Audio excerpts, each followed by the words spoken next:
Hola, ¿qué tal? ¿Cómo están? Sean todos bienvenidos y bienvenidas a esta sesión número 2 de su materia en psicometría. Vamos a dar inicio. Bueno, pues vamos a continuar con el objetivo general.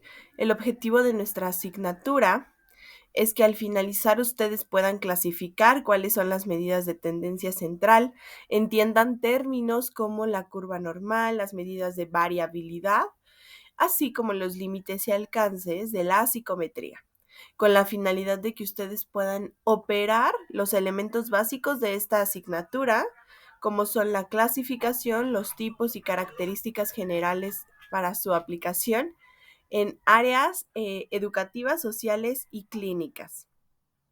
Así que pues sean todos bienvenidas y bienvenidos. Y este es nuestro temario general.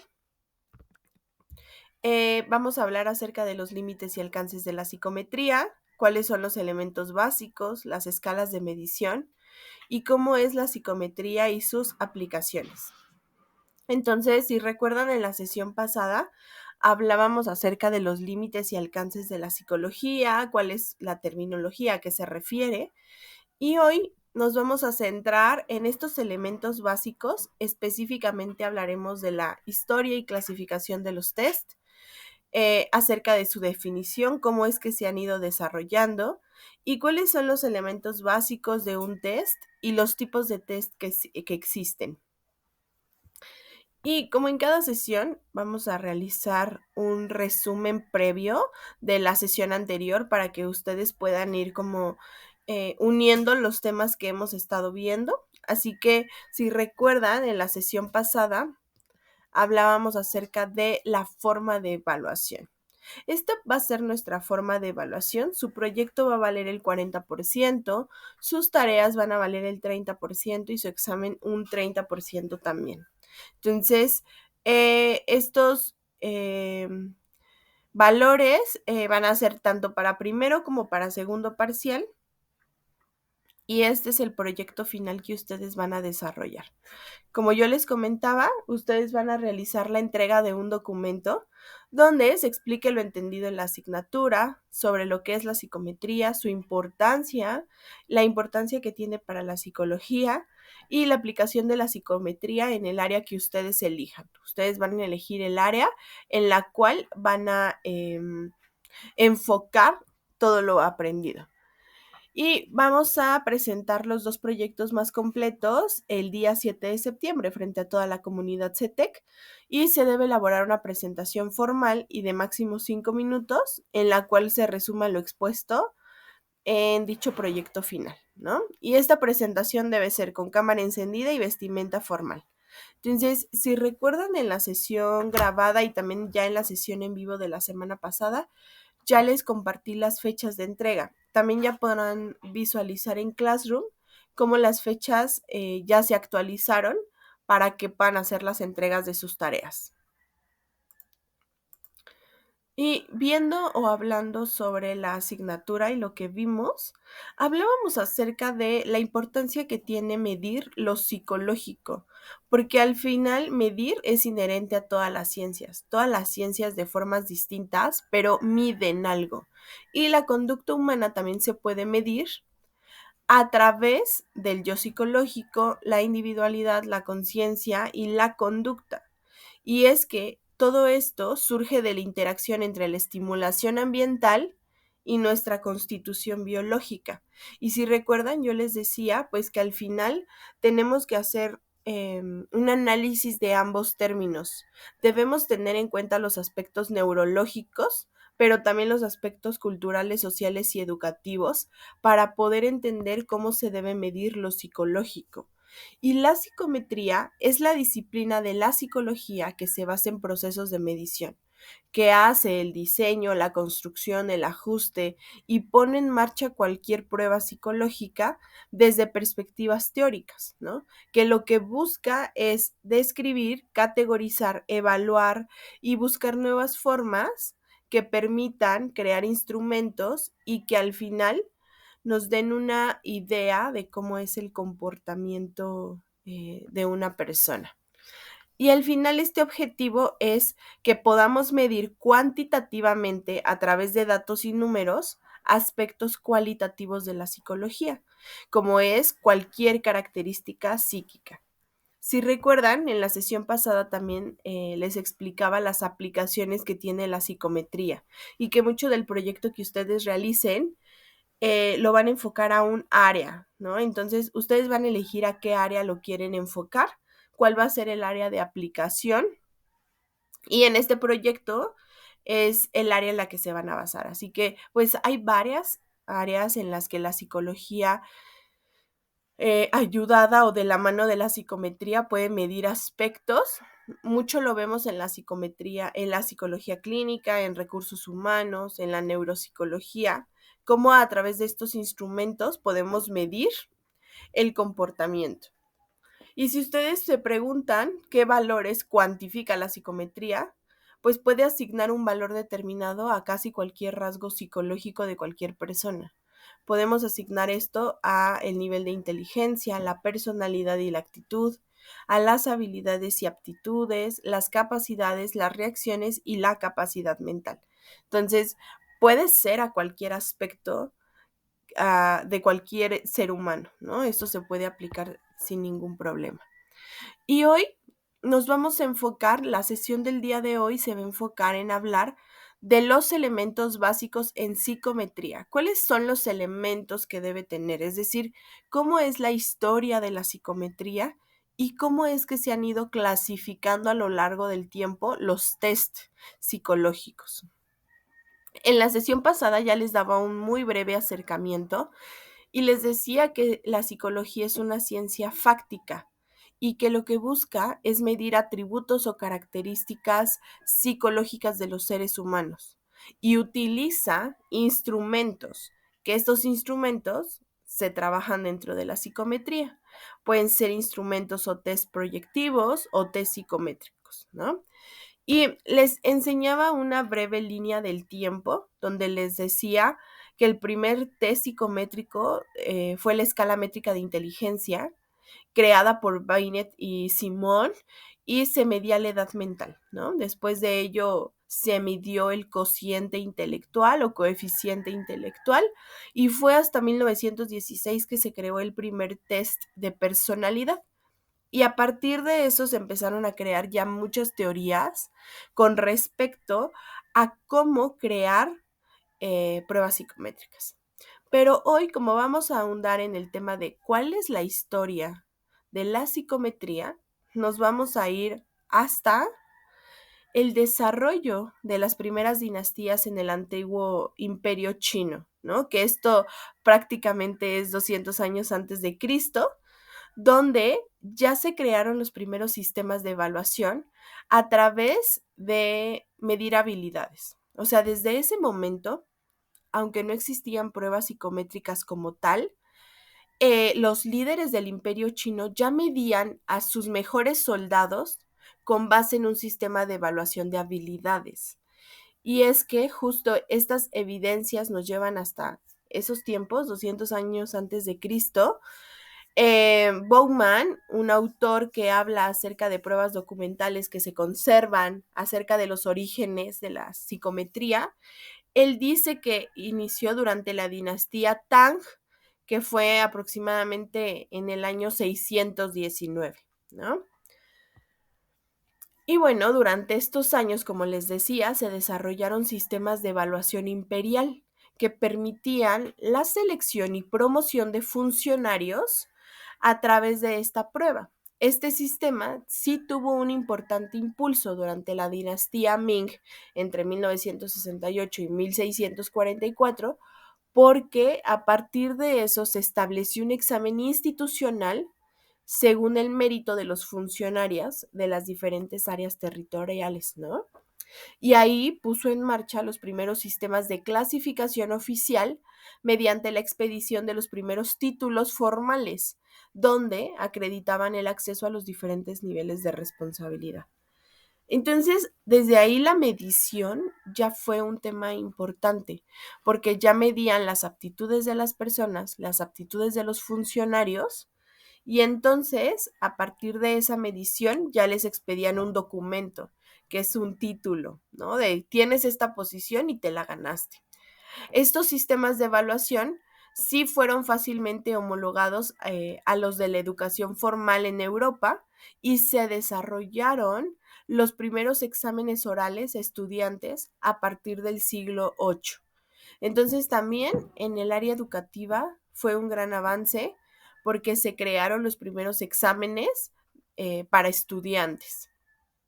Y bueno, pues este autor llamado Rogers en 1995 señala que la invención y la incorporación del papel a la vida cotidiana a partir del siglo XVI sí facilitó este tránsito hacia pruebas escritas durante el siglo XIX, porque cuando se descubre el papel, pues bueno, su uso también en la psicometría ayudó para crear los primeros mecanismos de selección competitiva a los estudiantes universitarios.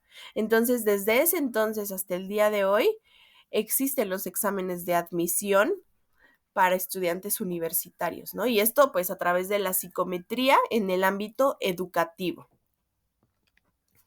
Si seguimos con la historia y ahondando en la historia de la creación de la psicometría, también hay otros antecedentes en cuanto a la evaluación de la educación formal en un establecimiento de la evaluación imperial. Lo que hicieron es que hubo un cambio de concepción sobre el juicio de las capacidades de las personas, ¿no? Antes, pues, el cuánta capacidad o no demostrabas estaba sujeto a lo que yo percibía o a lo que yo creía o si era un juicio de pues me cae bien, entonces es bueno, no me cae bien, no es bueno. Pero a través de esta evaluación formal ya se crearon instrumentos que empezaron a quitar el juicio y fueron mucho más objetivos. De este modo se fue trasladando la confianza en el juicio personal, pero ya basado no basado ya en impresiones, sino realmente hacia una administración de pruebas institucionales basadas en una autoridad ya imparcial, que objetizaba las destrezas y los conocimientos requeridos en el ámbito educativo y administrativo. Entonces dejó de ser un tema a través de juicio y se convirtió en algo objetivo, una evaluación totalmente objetiva. Y bueno, pues tenemos más hechos históricos de los cuales se puede basar la historia de la psicometría, y es que los inicios de la evaluación psiquiátrica a mediados del siglo XIV fue de acuerdo con el trabajo de un autor llamado Bondi, que él habla de los primeros esfuerzos profesionales orientados hacia al estudio de los problemas mentales y de las lesiones cerebrales, donde él estableció lo que podrían considerarse como las primeras pruebas de evaluación psicológica, ¿no? Estas primeras pruebas para evaluar aspectos psicológicos. También en ese mismo tiempo se desarrollaron los primeros tests para evaluar las consecuencias del daño cerebral. Eso fue sumamente importante, ya que algunos de ellos han sido tan elaborados que exigían una administración durante periodos de 10 horas, de 100 horas, y es que a pesar de estas limitaciones, entre otras, la ausencia de procedimientos estándares en su uso, pero sí estas primeras pruebas incorporaron muchos de los elementos que con la evolución del estudio todavía al día de hoy son utilizadas en las pruebas de diagnóstico actuales. Entonces, estas primeras pruebas que se desarrollaron, si bien eran tediosas o implicaban mucho tiempo de aplicación, pero mucho del método que se utilizó se sigue utilizando en pruebas actuales. Otros antecedentes recientes de la psicometría se encontraron durante un estudio sistemático que habla de las diferencias humanas. Esto se creó durante el siglo XVI, donde lo primero que hicieron gracias a los trabajos de Bessel y de Gauss fue que ellos fueron los pioneros en hablar de las diferencias individuales y también en hablar de la percepción en el campo de la astronomía, ¿no? En esta área. Y después, a través de otras contribuciones de otros autores como Fechner y Helmholtz, se creó el desarrollo de la psicofísica, donde supuso el inicio de la psicología como una disciplina académica. Las aproximaciones que hicieron estos cuatro autores, unos en la psicofísica y otros en la astronomía, ayudaron a dar un avance importante en la sistematización de la medida de las sensaciones psicológicas producidas por estimulación física, ¿no? Entonces son todas estas teorías que hablan acerca de cómo es que se pueden evaluar las diferencias humanas a través de la percepción. Desde ese tiempo se empezaron a crear estos. Si seguimos con este recorrido histórico, mediante el desarrollo de las primeras leyes que estudian estímulos físicos y sensaciones, ya se fue asentando la base para la medida psicológica. De este modo, lo que se hizo es que se perfeccionaron los métodos de presentación de los estímulos y el registro de respuestas, y se trabajó sobre todo en la mejora de la precisión de las medidas y se adoptaron condiciones controladas para su consecución. Es importante destacar que fue Galton, Cattell y Binet los verdaderos pioneros de la psicometría moderna. Ellos fueron quienes realmente establecieron todos estos estándares. Ellos son quienes los podemos considerar como estos pioneros en la psicología moderna, y en 1905 se desarrolló la primera prueba que permitió clasificar a los niños según la inteligencia, ¿no? Y esto lo creó Golf en 1969. Este trabajo lo que hizo es que permitió el nacimiento del interés de la psicología hacia la atención de las necesidades educativas especiales, pero no fue hasta 1908 cuando estos autores realmente publicaron una revisión de su escala que ya permitió medir lo que denominaron el nivel mental. Gracias a la adopción de un grupo de referencia compuesto por niños de entre 13 años y una vez ordenados los ítems en función de la edad en la que eran típicamente resueltos, ya desarrollaron el primer test para cuantificar la inteligencia en niños. Y esta cuantificación, tomando como referencia la edad biológica del niño, condujo ya a la definición de lo que hoy se conoce como la edad mental. Entonces, todo esto que se estuvo realizando en un inicio sí marcó la pauta y ayudó mucho para poder realmente entender estos aspectos psicológicos. De igual manera, siguiendo con este recorrido en la historia de la psicometría, a partir de los trabajos de Binet en el campo de la educación, el interés por la evaluación de la cognición ya dio un salto al circuito internacional de la mano de Terman, otro autor quien en 1916 publicó la revisión Stanford-Binet, ¿no? A esta prueba. Y de acuerdo con su relato, esta contribución estableció un importante hito en el desarrollo de los test, tal y como los conocemos al día de hoy en la actualidad. Y así se fueron dando varios pasos durante todas estas décadas, porque otro fue el desarrollo de la psicometría en la medida en que se extendió el uso de esta escala para el ejército norteamericano durante la Primera Guerra Mundial. En este contexto, y gracias al apoyo del gobierno de Estados Unidos, la psicometría creció en el centro de las políticas militares. A partir de la generalización del uso de la revisión Stanford-Binet, se desarrollaron nuevos tests y la administración de un grupo para hacer más eficiente el procedimiento de medida.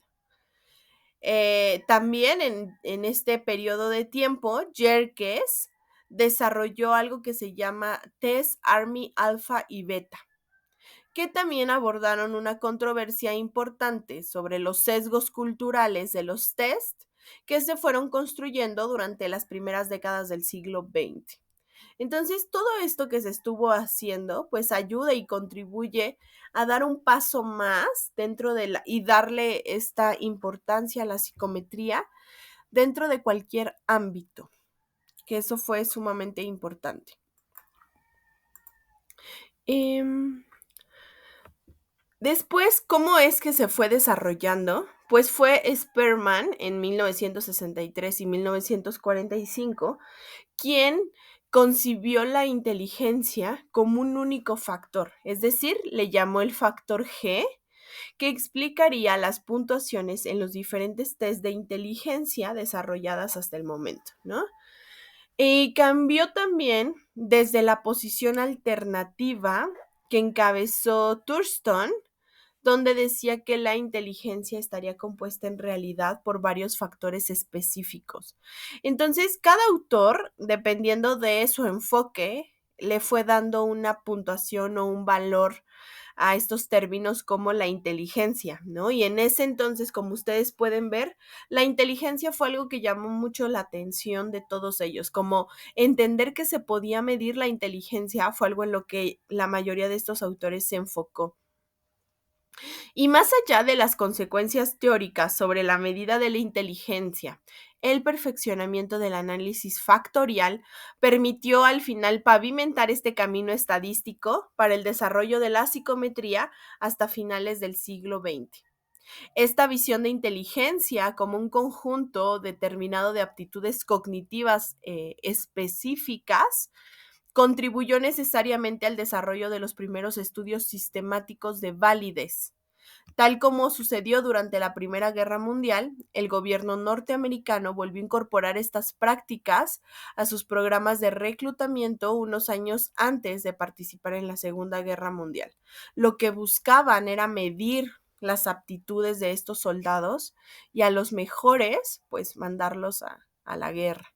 Y fue bajo la dirección de John C. Flanagan que las primeras fuerzas de aviación y administración crearon un conjunto de baterías de test para seleccionar y clasificar a los pilotos, ingenieros de vuelo y otros técnicos encargados de los instrumentos de navegación. El estudio de la relación entre las puntuaciones de las diferentes aptitudes y el éxito de la formación posterior de los reclutas fueron claves en este proceso, ya que permitieron mejorar los procedimientos de selección y clasificación y conformaron uno de los primeros estudios empíricos de la validez de las medidas psicológicas. Entonces, como ustedes pueden ver, dentro de muchas áreas, el área de la aviación, el área militar, el área psiquiátrica, el área educativa, se fue dando todo este acercamiento y todo este avance, ¿no? Se estableció. Entonces, pues esto es muy importante porque desde esos primeros momentos se empezó a crear esta curiosidad o esta necesidad de entender los aspectos psicológicos. Y si se dan cuenta, se centró mucho en aptitudes y en inteligencia. ¿Cómo es la psicometría hoy? ¿Cómo es que se ha ido avanzando? Pues bueno, podríamos definir el periodo entre los años 30 y 60 como la época dorada de la psicometría, porque en este periodo es cuando se publican además los libros y manuales más importantes que constituyen a la psicometría. Durante los años 60 son una década de revisión crítica y de apertura a nuevos caminos para la psicometría, ¿no? A partir de la creación de esta teoría del TCT, el debate sobre la estimación de los errores generó dos nuevas corrientes en el desarrollo de los test: la teoría de la generalizabilidad y la teoría de la respuesta al ítem, ¿no? Y bueno, pues ya se generó un enfoque en el procedimiento para establecer estándares de evaluación, así como la consistencia y la precisión con la que ahora se clasifican los individuos de acuerdo a estos estándares. Así que pues ahí es donde se empezó a generar y se dio este camino. Y también la psicometría se empezó a delimitar o se empezó a definir dependiendo del ángulo o desde la visión donde la estemos viendo. Es decir, si nosotros vemos a la psicometría a partir de los instrumentos que realiza, pues entonces la podemos definir como la disciplina encargada de desarrollar fundamentos para la construcción y administración de test. Y es que los test psicológicos son el resultado aplicado de un proceso más amplio que se caracteriza por el desarrollo de teorías y de métodos, y que estas teorías y métodos están orientados a una medida indirecta de fenómenos psicológicos, ¿no? Medir aspectos psicológicos. También, si vemos a la psicometría desde el objeto al que somete o aplica su interés, podemos definir a la psicometría entonces como la disciplina científica orientada a la evaluación o medida de fenómenos psicológicos, ya que centrada a partir del objeto al que somete y aplica su interés, pues tiene un significado etimológico la palabra psicometría, que psique significa alma, aliento o intelecto, la psique, y metrón en referencia al proceso de medida. Por eso es que este autor llamado Klein, en 1998, aborda a la psicometría como la tarea de desarrollar medidas científicas fundamentales en las áreas de personalidad y de capacidades. Así es como se considera la psicometría desde el punto de vista a quien aplica su interés. Y también otro autor que habla de estas dos clasificaciones es la intersección de las dos corrientes anteriores, ¿no? A partir de los instrumentos que utiliza y a partir del objeto de interés, Holden en el 2000 define a la psicometría como la teoría y la técnica de medida que en el contexto de la psicología se encarga de los factores que son medibles. Y después, en 2003, Muñoz dice que la psicometría es el conjunto de métodos, técnicas y teorías implicadas en la medida de las variables psicológicas, teniendo en cuenta su especialización en las propiedades métricas exigibles a este tipo de medida. Entonces, si se dan cuenta, la psicometría, si la vemos solo a partir de los instrumentos, tiene una definición. A partir de lo que mide, tiene otra definición. Pero estos dos autores unieron estas dos y crearon una definición mucho más completa, que está más adecuada a lo que en día de hoy conocemos de la psicometría. Así, después de hablar de estas definiciones, la psicometría es la rama de la psicología que, mediante teorías, métodos, técnicas de vinculación al desarrollo y la administración del test, se ocupa de la medida indirecta de los fenómenos psicológicos con el objetivo de hacer descripciones, clasificaciones, diagnósticos, explicaciones o predicciones que permitan orientar una acción a tomar decisiones sobre el comportamiento de las personas en el ejercicio profesional de la psicología. Este es el término más específico, ¿no? El término más claro acerca de lo que es la psicometría. Toma en cuenta todos los objetos de estudio, toma en cuenta todos los valores y se da esta definición, ¿no? De la psicometría. Y es importante que lo que hagamos también es diferenciar de la psicología matemática. No sé si ustedes habían ya escuchado este término, sabían que existe la psicología matemática, pero es una rama de la psicología que está interesada en el desarrollo de modelos de los procesos perceptivos, cognitivos y motores, con el objetivo de establecer leyes que relacionen los estímulos físicos con los comportamientos a partir de resultados y de estudios casi exclusivamente experimentales, ¿no? Todo esto es sumamente experimental. A diferencia de la psicometría, no es lo mismo la psicometría y la psicología matemática. La psicología matemática no está interesada por las diferencias individuales, por comparar estas diferencias, sino más bien su interés en crea o se está en la definición de leyes generales que modelen el comportamiento medio de las personas, pero no se enfoca en cada ser humano es completamente distinto, sino dice, bueno, hay una tendencia, se crea una ley y listo, no se enfoca en las diferencias individuales de las personas. Siguiendo con este tema, ahora vamos a hablar acerca de la definición y la clasificación de los test, ¿no? Porque de acuerdo con la definición del manual clásico de Anastasi, un test psicológico es un procedimiento de medida objetiva y estandarizada de una muestra de comportamientos, ¿no? Es decir, nos habla acerca de una muestra de comportamientos y eso es la definición y clasificación de los test. El valor que tiene un test se encuentra en su capacidad para suscitar y medir un comportamiento que resulte un buen indicador, es decir, que este valor del test tenga una buena representación del conjunto global de comportamientos implicados en fenómenos de interés. No podemos medir a todas las personas de todo el mundo, pero sí podemos tener una buena representación y a partir de eso explicar ciertos comportamientos. El objetivo de un test es la medida objetiva y estandarizada de una muestra de comportamientos. No puede ir cambiando con base en cada persona. Sí tiene que ser objetiva y estandarizada. Y la clasificación de los test tiene pues bastantes formas, ya que los denominados test de habilidad o de potencia tienen el objetivo de evaluar la competencia, la aptitud, el conocimiento de los individuos a partir del acierto o la calidad de sus respuestas.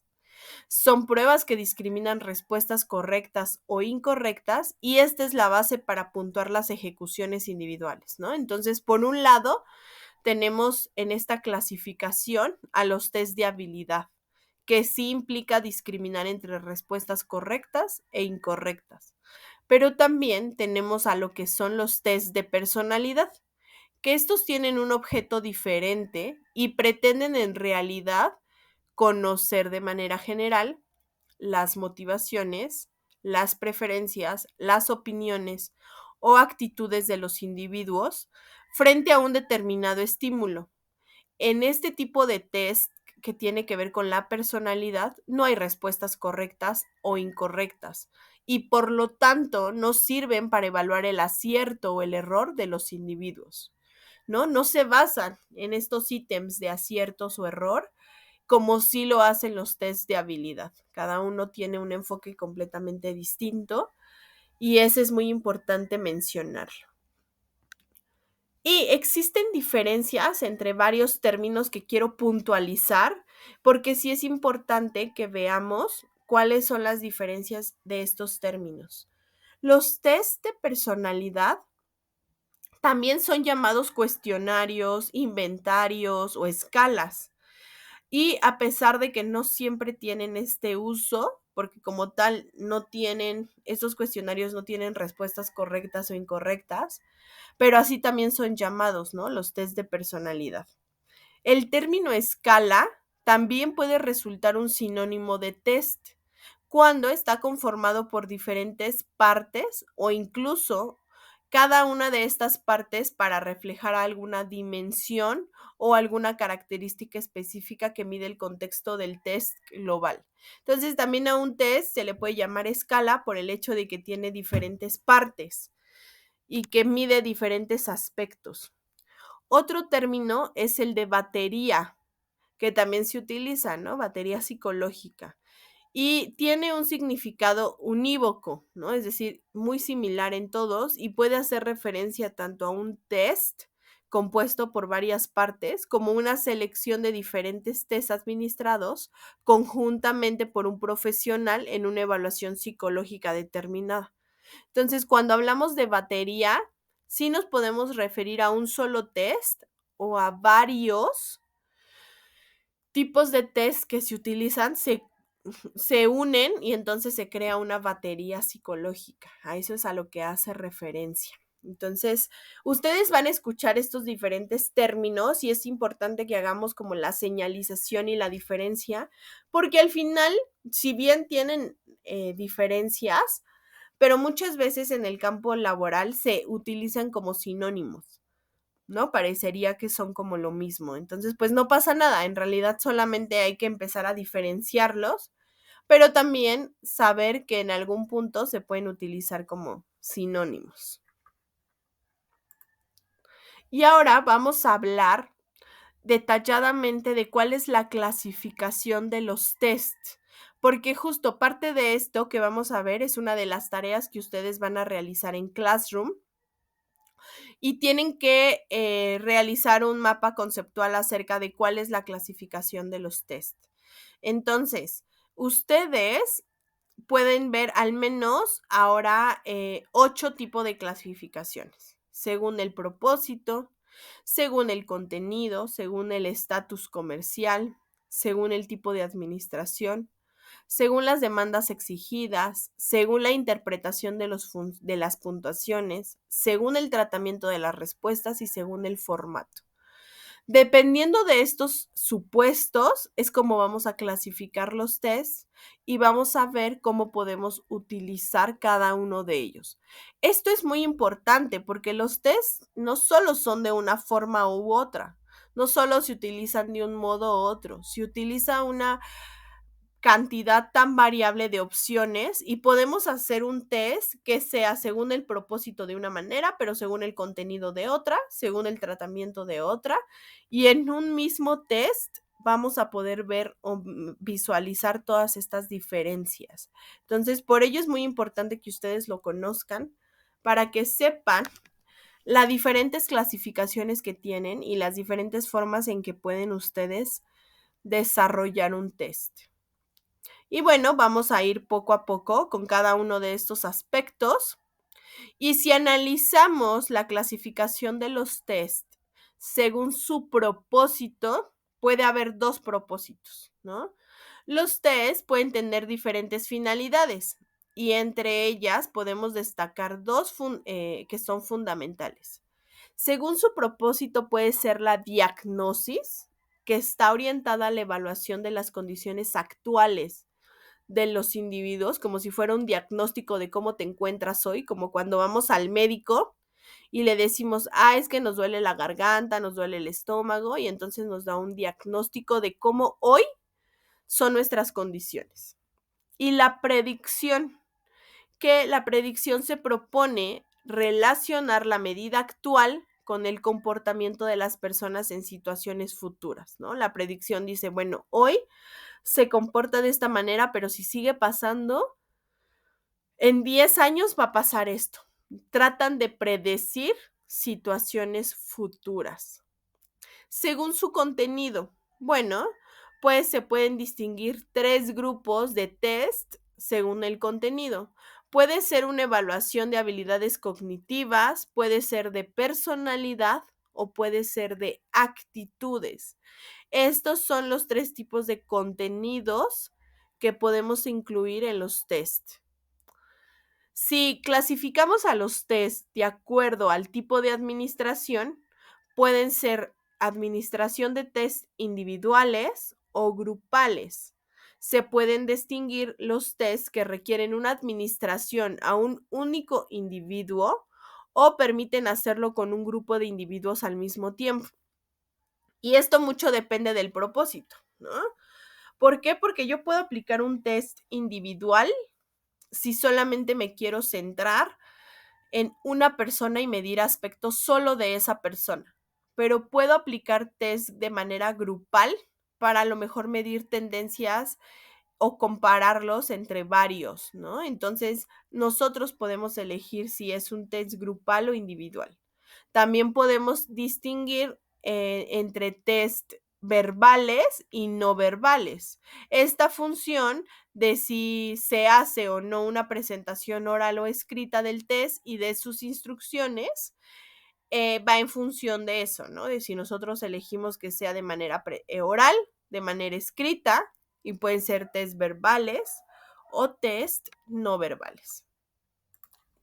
También podemos clasificar a los test según el tratamiento de sus respuestas. Es decir, está en función de si se evalúa el acierto en las respuestas para poder determinar la competencia, la aptitud o bien los conocimientos de los individuos, o si bien no hay aciertos y entonces solamente mido motivaciones, preferencias, opiniones o actitudes. Estos dos tipos de pruebas son también conocidas como pruebas de ejecución máxima y pruebas de ejecución típica.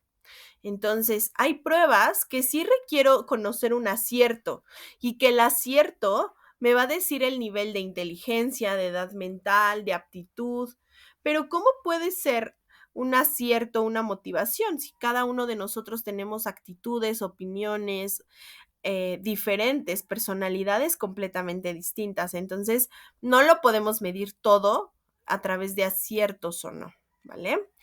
Y también podemos clasificar a los test según el formato, teniendo en cuenta cuáles son los materiales que vamos a utilizar de manera frecuente, ¿no? Y si tenemos en cuenta estos materiales, entonces podemos distinguir entre test de lápiz y papel, de manipulación y de medidas fisiológicas, que ya más adelante vamos a ver muy a detalle.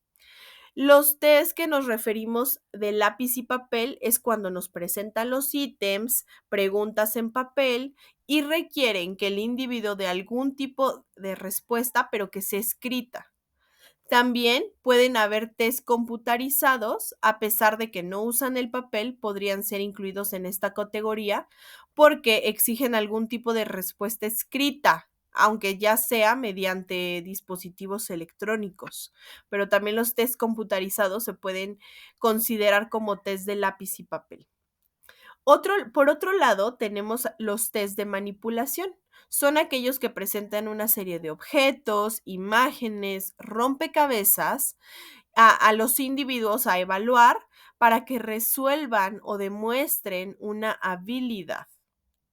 Y también la clasificación de los test según el formato puede ser los test de medidas fisiológicas, es decir, utilizan sensores de distinto tipo para registrar las reacciones de los individuos ante estímulos físicos presentados. Entonces, como pueden notar, todo depende del enfoque que nosotros queramos darle, ¿no? Quiero hacer un diagnóstico de cómo está hoy o quiero predecir el futuro. Quiero medir habilidades cognitivas o actitudes. Quiero medir de manera individual o de manera grupal. Quiero evaluar aciertos o evaluar motivaciones. Quiero hacerlo de manera de manipulación, medidas fisiológicas, lápiz o papel. Y entonces, dependiendo de nuestra elección, de la decisión que nosotros tomemos y de lo que queramos medir, es como vamos a ir creando o utilizando los diferentes tests que existen en el mercado, ¿no? Que existen allá afuera y que nos hablan acerca de estos aspectos psicológicos. También podemos clasificar a los test según el estatus comercial. ¿A qué se refiere? A que los test se pueden clasificar en función de si son propietarios o no.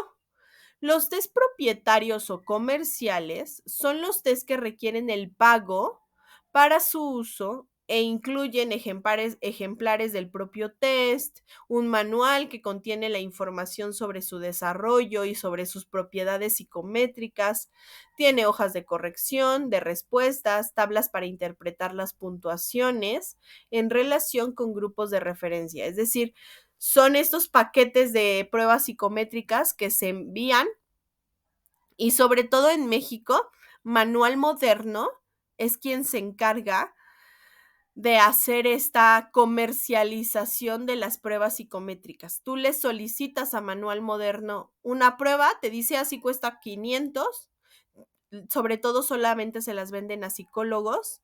Entonces tienes que mostrar tu cédula, te venden tu prueba psicométrica y entonces ya viene con toda esta información para que tú la puedas aplicar. O bien, también existen algo que son los test abiertos o no comerciales y que generalmente se pueden obtener contactando con el autor, que normalmente también ha desarrollado algún tipo de manual que contextualiza el test.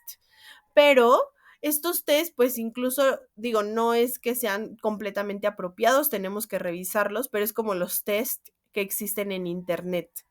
O ya hay muchos de estos tests abiertos y no comerciales que los autores ya han puesto al público, ¿no? Como de, bueno, esto yo fue mi creación, la dejo abierta al público, no la comercializo, pero sí son válidos, ¿no? O sea, realmente tienen una validez.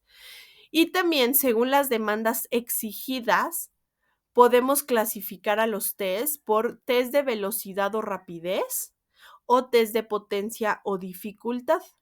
Si hablamos de test de velocidad o de rapidez, el tiempo de ejecución sí está rigurosamente controlado y los ítems no suelen tener una dificultad objetiva para los sujetos. Más bien es qué tan rápido lo haces. En cambio, los de potencia o dificultad, el tiempo no suele ser un determinante clave en el resultado, más bien las diferencias individuales están en función de la calidad de la ejecución, es decir, qué tan correctas o incorrectas estuvieron las respuestas. Y hay otros que dicen, no, sí, el tiempo es sumamente importante, ¿no? Entonces, pues depende mucho del enfoque que cada psicólogo, cada evaluador le quiera dar. Otra clasificación es según la interpretación de las puntuaciones, es decir, existen test que son normativos, que permiten comparar la puntuación del individuo con la ejecución observada en un grupo de referencia que previamente ha respondido el test, ¿no? Entonces, nos basamos en este grupo que ha respondido el mismo test para hacer una referencia o comparar la puntuación.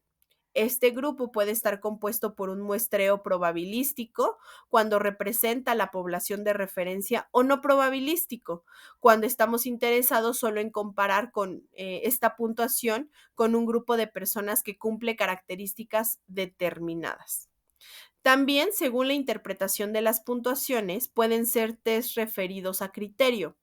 Esto quiere decir que toman como referencia la definición de un dominio de conocimientos o de habilidades específicos y permiten medir la ejecución del individuo, no ya en comparación con un grupo, sino en función de su grado de adecuación o consecución de este criterio. Es decir, no lo comparan con una persona, lo comparan con un concepto.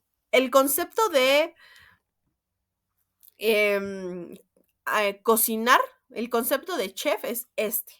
Ah, bueno, ¿qué tanto se acerca? No cuánto las personas hacen de manera similar, sino cuánto se acerca a ese término, ¿ok? Entonces, como pueden ver, estas son las clasificaciones más importantes.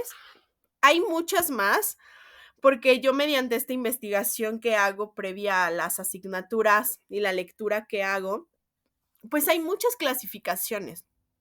Ya muchos autores le dan distintas y diversas clasificaciones, cada uno también dependiendo del objetivo, ¿no? Porque se va modificando el para qué ocupo un test. Pero, ¿qué debemos hacer cada uno de nosotros? Pues bueno, identificar al menos estas 8 posibles clasificaciones, entenderlas y ver la manera en cómo nosotros lo podemos aplicar en el ámbito de nuestro interés. Así que ya para cerrar la sesión del día de hoy y en cuanto a las conclusiones de esta sesión número 2, como cualquier otro tipo de herramienta o instrumento, los test deben ser empleados al servicio de sus finalidades u otras. Es decir, el compromiso debe ser la búsqueda constante e inequívoca del beneficio y no perjuicio de las personas, reaccionando ante cualquier tipo de impedimento que pueda limitar el ejercicio profesional honesto, libre e independiente. En definitiva, respetando el derecho de las personas a ser tratadas y evaluadas con justicia, equidad y responsabilidad, así como conocer los resultados y las consecuencias de una evaluación que se pueda derivar. Por esta razón, somos los psicólogos quienes debemos ser cuidadosos con nuestra propia competencia, con la clave de la bóveda para el uso adecuado de los test, con el objetivo de desarrollar los conocimientos y las habilidades necesarias que garanticen un profundo respeto por los derechos y la dignidad de las personas a quienes administran sus test. Y quiero cerrar la sesión del día de hoy porque en este término, en las siguientes clases lo vamos a abundar mucho más y con mayor profundidad, pero quiero cerrar diciéndoles que es una responsabilidad la que nosotros como psicólogos tenemos la aplicación de los test psicológicos, porque como aquí se los muestro, debe ser en beneficio y no en perjuicio de las personas. Quienes son evaluados deben conocer sus resultados y cuáles son las consecuencias de sus resultados, por qué esos resultados han sido los que obtienen. Y como psicólogos debemos ser cuidadosos en el entendimiento de para qué quiero aplicar un test, para analizar a las personas y afectarlas o para que esta aplicación los beneficie. Entonces, es sumamente importante que cualquier instrumento que ocupemos, cualquier test que utilicemos, respetemos el derecho de las personas a ser tratadas y evaluadas con justicia, con equidad y con responsabilidad, y que bajo ninguna circunstancia podamos manipular esto en perjuicio de las personas. Así que, pues esto es muy importante. Ya vimos cuál fue la historia, cómo se fue creando la psicometría, la importancia que tuvo en su momento para áreas como la milicia, la aviación, la psiquiatría, la educación, sobre todo, cómo se crearon desde ese entonces los exámenes de admisión, estas pruebas de aptitudes, y pues el enfoque se le da según la necesidad, ¿no? Entonces, ¿qué es lo importante? Que podamos ver cómo estos test tienen valor y cómo lo podemos ir utilizando. Así que sin más, espero que esta sesión haya sido muy buena para ustedes, que haya sido de su interés. Yo les agradezco que se hayan quedado hasta el final de esta clase. Si tienen alguna duda, alguna pregunta, si quieren ahondar más en el tema, saben que a través de nuestra sesión en vivo podemos revisar todas sus dudas. Les pido por favor que revisen Classroom, ya tienen el enlace, ya están cargadas la mayoría de las tareas y proyectos, así que ya saben las fechas de entrega. Entonces esto también a ustedes les va a dar mucha certidumbre para que sepan cuándo y cómo deben entregar sus tareas y no se les pase. Así que gracias, nos vemos en la siguiente sesión.